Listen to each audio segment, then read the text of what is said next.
Sri TV நேயர்களுக்கு வணக்கம். நான் உங்கள் உமா பாரதி.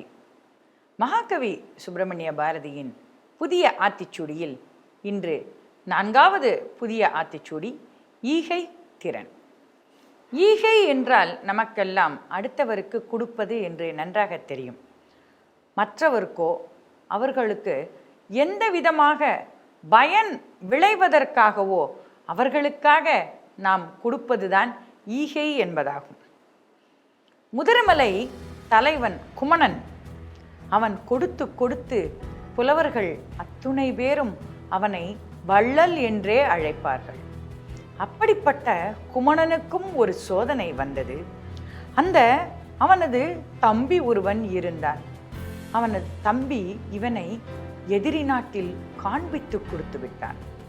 காண்பித்து கொடுத்த அந்த கொடுமையில் இவன் மற்றவர்களுக்கு தெரியாமல் தலைமறைவாக காட்டில் வாழ வேண்டிய கட்டாயத்திற்கு குமணன் ஆட்பட்டான்.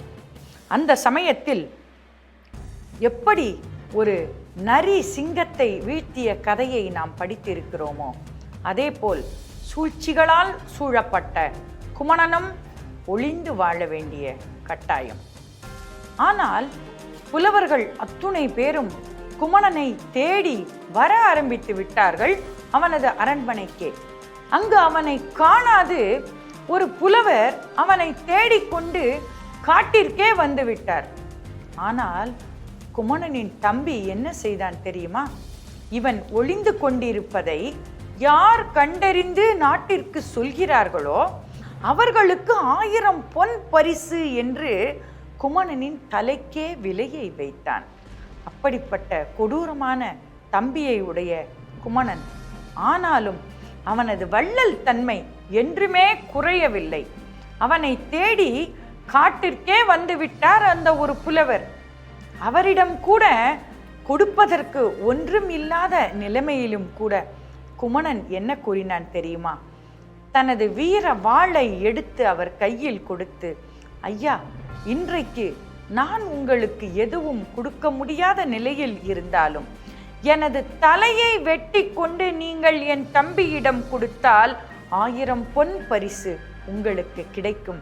எனது இறப்பு கூட உங்களுக்கு உதவியாக இருக்கும் என்று அப்படி ஈகை திறத்தை வெளிப்படுத்தியவன் குமணன்.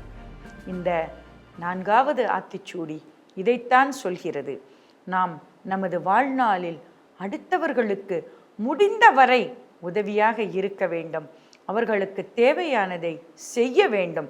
ஈகை திறன் என்பது நாம் இறக்கும் தருவாயிலும் கர்ண வீரன் போல நாம் இருக்க வேண்டும் என்பதைத்தான் இந்த மகாகவி சுப்பிரமணிய பாரதியின் 4வது புதிய ஆத்திச்சூடி ஈகை திறன் நமக்கு விளக்குகிறது. அடுத்ததாக 5வது ஆத்திச்சூடி உடலினை உறுதி செய். இதை அடுத்த அத்தியாயத்தில் பார்ப்போம். நன்றி, வணக்கம்.